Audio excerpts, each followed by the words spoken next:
Soekarno ditangkap oleh pemerintah Hindia Belanda dan tenaga kerja secara paksa dalam sistem Romusa. Ia membacakan teks proklamasi di bawah pimpinan militer seperti Jenderal Sudirman. PKI mendapatkan dukungan massa yang semakin besar.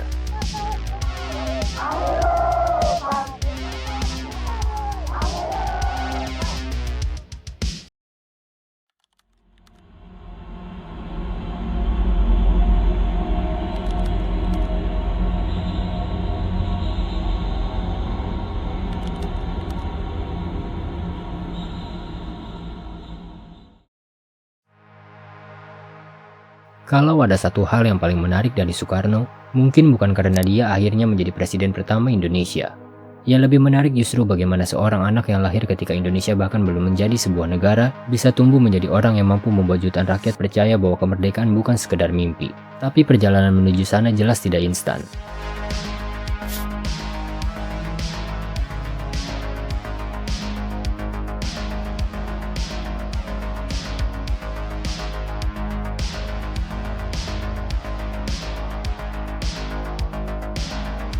Soekarno lahir di Surabaya pada 6 Juni 1901 dengan nama Kusno Sosrodihardjo. Ayahnya bernama Raden Sukemi Sosrodihardjo, adalah seorang guru yang berasal dari Jawa, sedangkan ibunya, Ida Ayu Nyomanrai, berasal dari Bali. Keluarganya bukan keluarga miskin, tetapi juga bukan keluarga bangsawan yang hidup bergelimang harta. Pekerjaan ayahnya sebagai guru membuat Soekarno mendapatkan kesempatan pendidikan yang relatif lebih baik untuk ukuran anak pribumi pada masa Hindia Belanda. Ketika masih kecil, Soekarno memang sering sakit. Dalam kisah yang kemudian populer dalam berbagai biografi, ayahnya mengganti nama Kusno menjadi Soekarno karena berharap anaknya akan menjadi lebih sehat dan kuat. Nama itu kemudian melekat sepanjang hidupnya. Tetapi kalau melihat masa kecilnya, tidak ada tanda bahwa anak ini sejak awal akan menjadi pemimpin revolusi. Ia hanya seorang anak yang tumbuh di tengah masyarakat yang status sosialnya sangat ditentukan oleh sistem kolonial. Hindia Belanda pada awal abad ke-20 merupakan masyarakat dengan kesenjangan yang sangat jelas. Orang Eropa berada di posisi yang jauh lebih menguntungkan dalam pendidikan, pemerintahan, dan ekonomi. Di bawahnya terdapat kelompok masyarakat lain dengan berbagai tingkatan status, sementara sebagian besar rakyat pribumi hidup dengan kesempatan yang jauh lebih terbatas. Soekarno tumbuh di dalam sistem seperti itu, dan kemudian melihat langsung bagaimana kolonialisme memengaruhi kehidupan masyarakat. Pendidikan menjadi salah satu hal yang mengubah arah hidupnya. Soekarno kemudian bersekolah di HBS Surabaya. Sekolah ini bukan sekolah biasa. Pendidikan di HBS membuka kesempatan bagi seorang pribumi untuk mengenal dunia pemikiran modern dan bergaul dengan kelompok masyarakat yang lebih luas. Tetapi yang jauh lebih penting bagi perkembangan politik Soekarno justru terjadi di luar ruang kelas.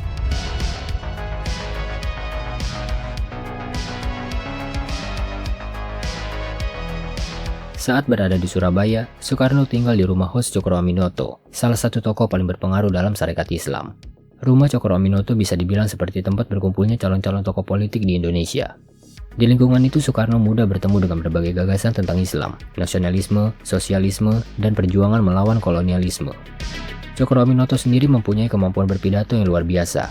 Dari sinilah Soekarno mulai belajar bahwa politik bukan cuma soal teori. Cara menyampaikan gagasan bisa sama pentingnya dengan gagasan itu sendiri.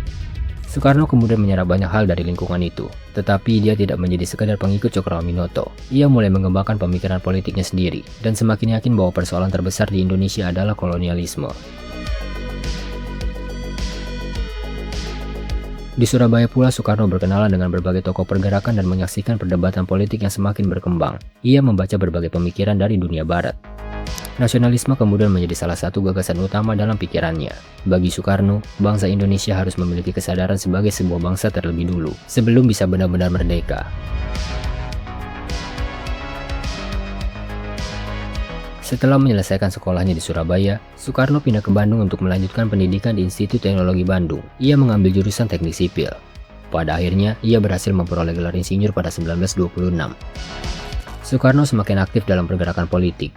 Ia menulis, berdiskusi, dan mulai membangun jaringan dengan tokoh-tokoh nasionalis.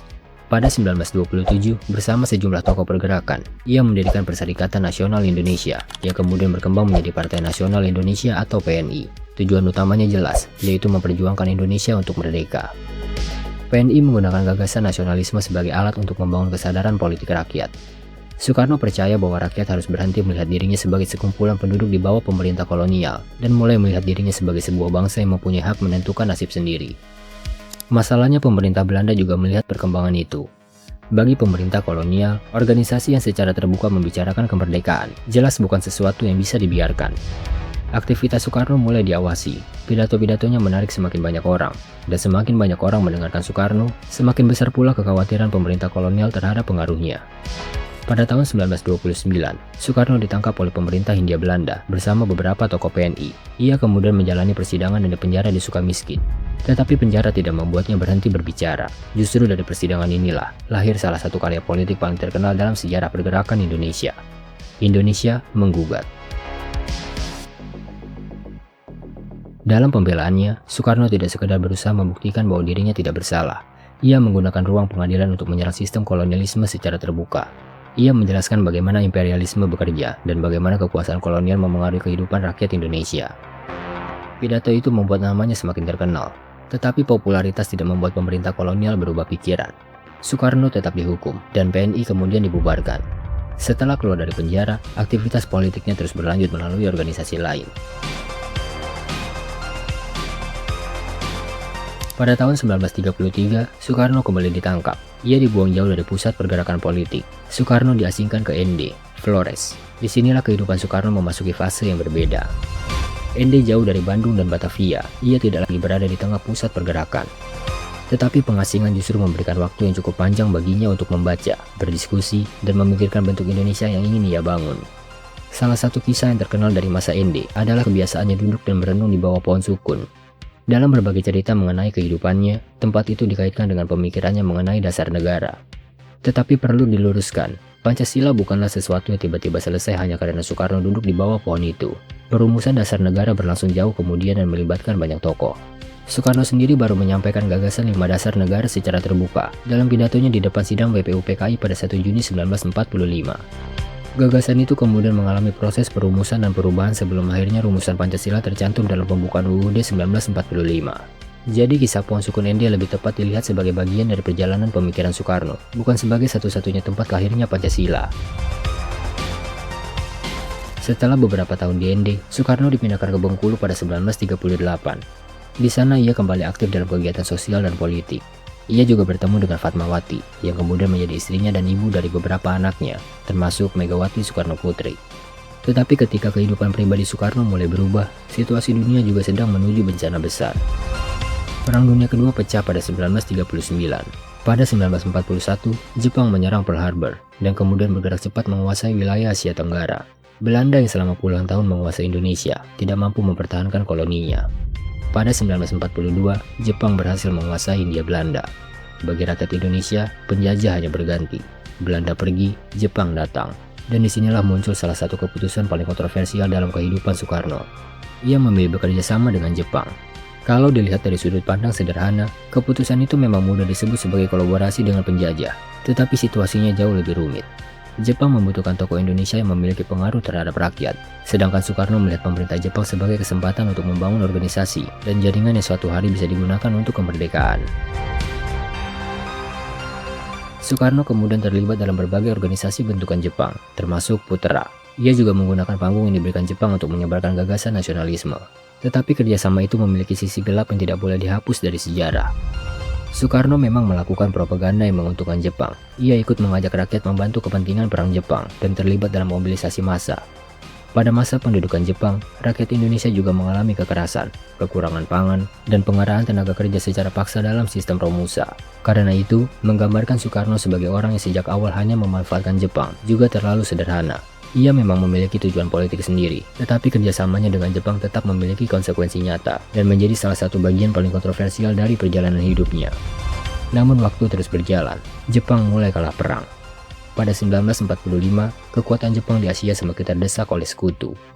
Di Indonesia sendiri, para pemimpin nasional mulai melihat bahwa kekalahan Jepang bisa menjadi kesempatan untuk mewujudkan kemerdekaan. Kemudian pada 15 Agustus 1945, Jepang menyerah kepada sekutu. Kabar itu mengubah keadaan dalam hitungan jam. Kelompok pemuda mendesak Soekarno dan Muhammad Hatta segera memproklamasikan kemerdekaan. Mereka khawatir kalau kemerdekaan terlalu lama ditunda, kesempatan itu akan diambil alih oleh sekutu atau dianggap sebagai pemberian Jepang. Soekarno dan Hatta memiliki pertimbangan sendiri. Ketegangan akhirnya memuncak dalam peristiwa Rengas Dengklok pada 16 Agustus 1945. Soekarno dan Hatta dibawa oleh kelompok pemuda ke Rengas Dengklok agar segera mengambil keputusan mengenai kemerdekaan. Setelah kembali ke Jakarta, perumusan teks proklamasi dilakukan di rumah Laksamana Tadashi Maeda. Soekarno, Hatta, dan Ahmad Subarjo membahas isi teks itu, sementara Sayuti Melik mengetiknya. Teksnya sangat singkat, tidak ada manifesto panjang, tidak ada uraian mengenai masa depan ekonomi Indonesia, hanya beberapa kalimat yang kemudian mengubah sejarah. Pada pagi hari 17 Agustus 1945, Soekarno berdiri di Jalan Pegangsaan Timur nomor 56 Jakarta. Ia membacakan teks proklamasi, Indonesia menyatakan dirinya merdeka. Dan sejak saat itu, Soekarno bukan lagi hanya seorang aktivis yang berteriak tentang kemerdekaan. Ia menjadi salah satu pemimpin dari negara baru yang baru saja lahir. Tetapi kemerdekaan itu belum berarti Indonesia benar-benar aman. Belanda ingin kembali, sekutu datang, perang mempertahankan kemerdekaan segera pecah.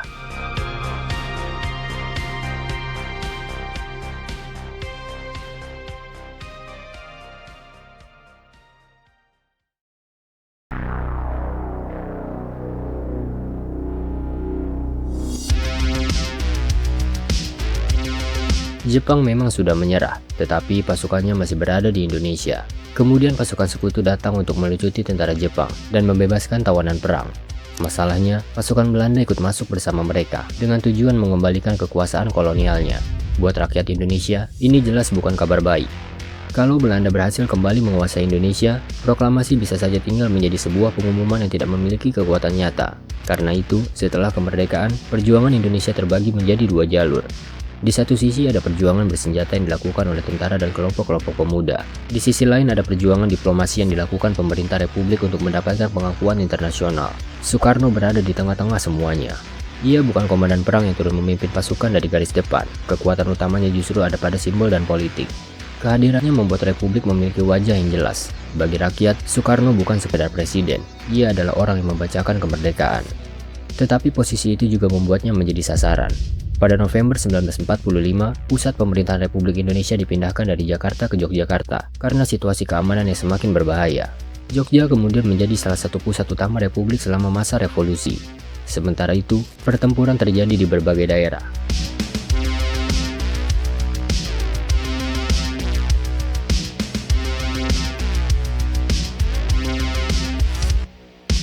Pertempuran Surabaya pada November 1945 menjadi salah satu perlawanan paling terkenal.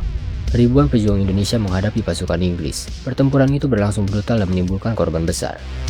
Soekarno tidak memimpin pertempuran itu secara langsung, tetapi pemerintah Republik menggunakan perjuangan bersenjata dan diplomasi secara bersamaan untuk mempertahankan eksistensi Indonesia. Masalahnya, perang membutuhkan biaya. Pemerintah Republik mengalami kesulitan ekonomi yang luar biasa. Mata uang beredar dalam berbagai bentuk, produksi terganggu, transportasi kacau, dan blokade Belanda membuat perdagangan Republik semakin sulit. Dalam kondisi seperti itu, mempertahankan negara bukan pekerjaan gampang, tapi Republik bertahan, dan semakin lama, posisi Belanda juga semakin sulit. Tekanan internasional meningkat. Amerika Serikat mulai melihat bahwa konflik Indonesia-Belanda tidak bisa diselesaikan hanya dengan kekuatan militer. Perundingan pun terus dilakukan.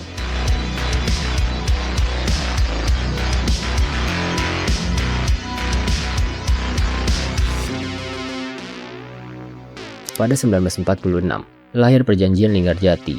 Indonesia memperoleh pengakuan Belanda secara de facto atas wilayah Jawa, Madura, dan Sumatera.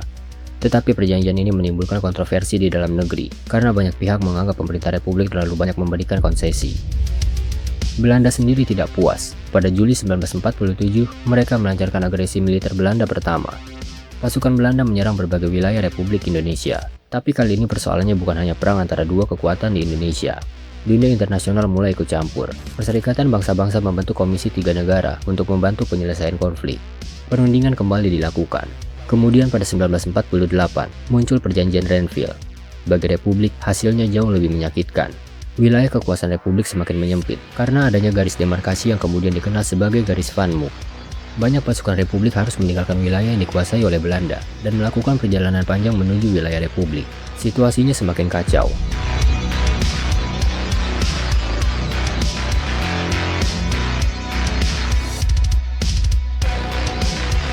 Dan di tengah kondisi seperti itu, Soekarno juga harus menghadapi masalah dari dalam negeri. Pada September 1948, terjadi pemberontakan di Madiun yang melibatkan kelompok komunis dan pendukungnya. Pemerintah Republik di bawah Soekarno dan Hatta memutuskan untuk menindak pemberontakan itu. Peristiwa ini penting karena menunjukkan bahwa sejak awal Republik tidak hanya menghadapi ancaman dari Belanda. Konflik ideologi di dalam negeri juga sudah mulai menjadi masalah serius. Kemudian datang pukulan yang lebih besar. Pada Desember 1948, Belanda melancarkan agresi militer Belanda kedua. Yogyakarta diserang. Soekarno, Muhammad Hatta, dan sejumlah pemimpin republik ditangkap. Belanda bahkan mengumumkan bahwa Republik Indonesia telah runtuh. Tetapi mereka salah. Sebelum ditangkap, pemerintah republik memberikan mandat kepada Syafruddin Prawira Negara untuk membentuk pemerintahan darurat Republik Indonesia di Sumatera. Di saat yang sama, perjuangan gerilya terus berjalan di bawah pimpinan militer seperti Jenderal Sudirman. Jadi ketika Belanda mengatakan republik sudah tidak ada, kenyataannya republik masih bergerak. Inilah salah satu hal yang sering terlupakan ketika membicarakan kemerdekaan Indonesia. Proklamasi memang dilakukan oleh Soekarno dan Hatta, tetapi mempertahankan republik bukan pekerjaan dua orang. Ada tentara, ada diplomat, ada pemuda, ada pemerintahan daerah, ada rakyat biasa. Semuanya memainkan peran.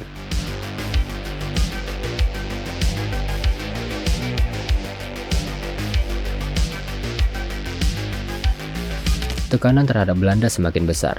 Amerika Serikat bahkan mulai memberikan tekanan ekonomi dan politik karena khawatir konflik itu akan mengganggu stabilitas kawasan dan hubungan dengan negara-negara Asia yang baru merdeka. Perundingan kembali berlangsung.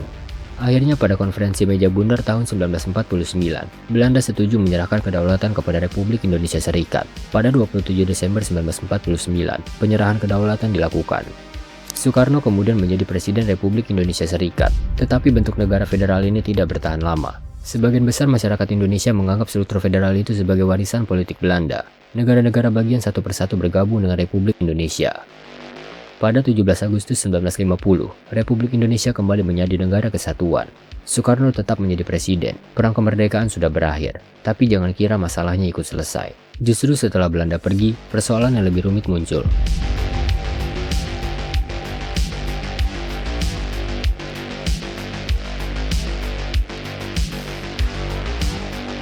Indonesia harus membangun negara dari nol.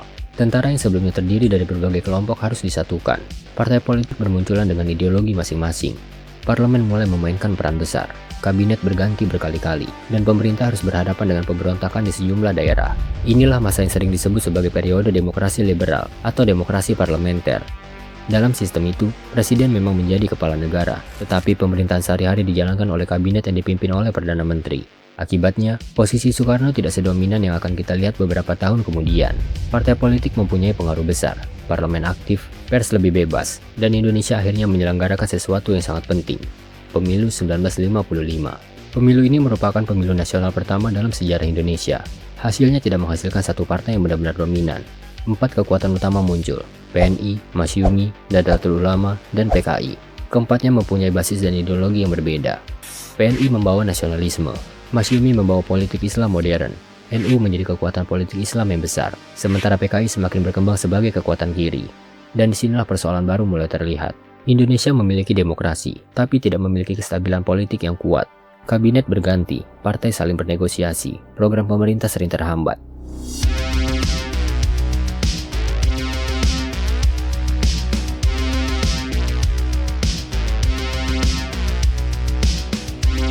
Sementara itu di luar Jawa muncul berbagai ketegangan dengan pemerintah pusat. Ketegangan antara pusat dan daerah semakin besar, terutama mengenai pembagian sumber daya, peran militer daerah, dan kebijakan pemerintah. Pemberontakan seperti PRRI dan Permesta kemudian meledak pada akhir 1950-an. Pemerintah pusat menggunakan kekuatan militer untuk menumpasnya. Indonesia memang tetap utuh sebagai negara kesatuan, tetapi pengalaman ini memperlihatkan bahwa demokrasi parlementer tidak berjalan semulus yang diharapkan. Soekarno sendiri semakin tidak puas. Ia menganggap sistem politik parlementer terlalu banyak menghabiskan waktu untuk pertarungan antar partai. Menurutnya, Indonesia membutuhkan sistem yang lebih sesuai dengan karakter masyarakatnya. Gagasannya kemudian dikenal sebagai demokrasi terpimpin. Pada 1959, krisis politik mencapai titik penting. Konstituante yang bertugas menyusun konstitusi baru tidak berhasil mencapai kesepakatan mengenai dasar negara dan konstitusi. Soekarno kemudian mengeluarkan dekret Presiden 5 Juli 1959. Konstituante dibubarkan, UUD 1945 diberlakukan kembali, dan Indonesia memasuki fase politik yang sama sekali berbeda.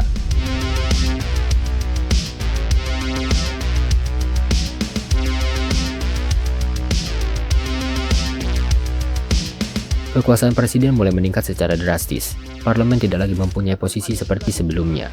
Soekarno semakin aktif menentukan arah politik negara. Disinilah seorang Soekarno yang sebelumnya lebih banyak menjadi simbol revolusi, mulai berubah menjadi penguasa dengan kekuasaan politik yang jauh lebih besar. Ia mulai berbicara tentang persatuan tiga kekuatan besar, nasionalisme, agama, dan komunisme. Konsep itu kemudian dikenal dengan nama Nasakom.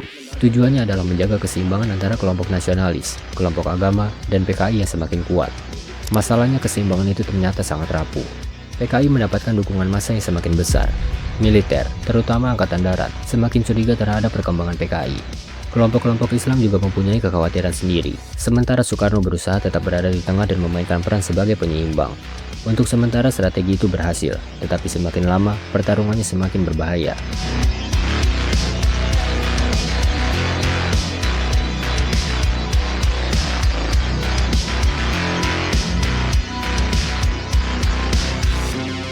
Di luar negeri, Soekarno juga mulai mengambil posisi yang lebih keras. Ia menentang kolonialisme dan apa yang dianggapnya sebagai bentuk baru imperialisme Barat. Indonesia semakin dekat dengan negara-negara seperti Uni Soviet dan Republik Rakyat Tiongkok. Berbagai proyek besar dibangun untuk menunjukkan bahwa Indonesia bukan negara kecil yang bisa diremehkan. Monumen Nasional, Stadion Gelora Bung Karno, Hotel Indonesia, semua itu menjadi bagian dari proyek besar yang kemudian dikenal sebagai politik mercusuar. Soekarno ingin Jakarta menjadi simbol kebangkitan negara-negara baru, tetapi ada harga yang harus dibayar. Pembangunan proyek-proyek besar membutuhkan dana, sementara ekonomi Indonesia mulai mengalami masalah serius. Inflasi meningkat, utang bertambah, produksi terganggu, barang kebutuhan semakin sulit diperoleh. Di satu sisi, Soekarno ingin menunjukkan Indonesia sebagai bangsa besar. Di sisi lain, rakyat mulai merasakan tekanan ekonomi secara langsung, dan ini menjadi salah satu paradoks terbesar pemerintahannya.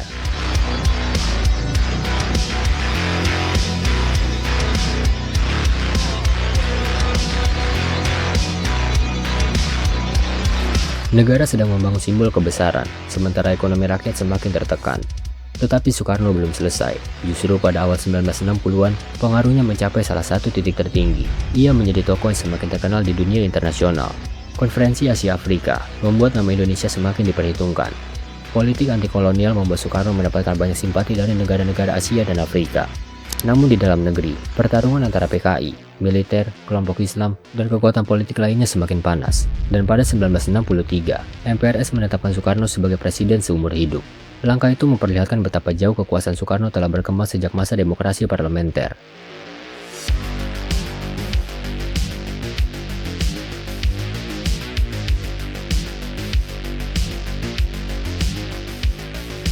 Orang yang dulu memperjuangkan demokrasi melawan kolonialisme, sekarang memimpin sistem yang semakin terpusat pada dirinya. Disinilah cerita Soekarno mulai memasuki wilayah yang jauh lebih kontroversial, karena semakin besar kekuasaannya, semakin besar pula risiko yang harus ia tanggung. Dan ketika konflik antara PKI dan Angkatan Darat semakin tajam, keseimbangan yang selama ini ia bangun mulai retak. Soekarno mungkin merasa dirinya masih mampu mengendalikan semuanya, tapi sejarah punya rencana lain. Karena beberapa tahun kemudian, pertarungan politik itu akan berubah menjadi salah satu tragedi paling gelap dalam sejarah Indonesia, dan Soekarno akan berada tepat di tengah-tengahnya.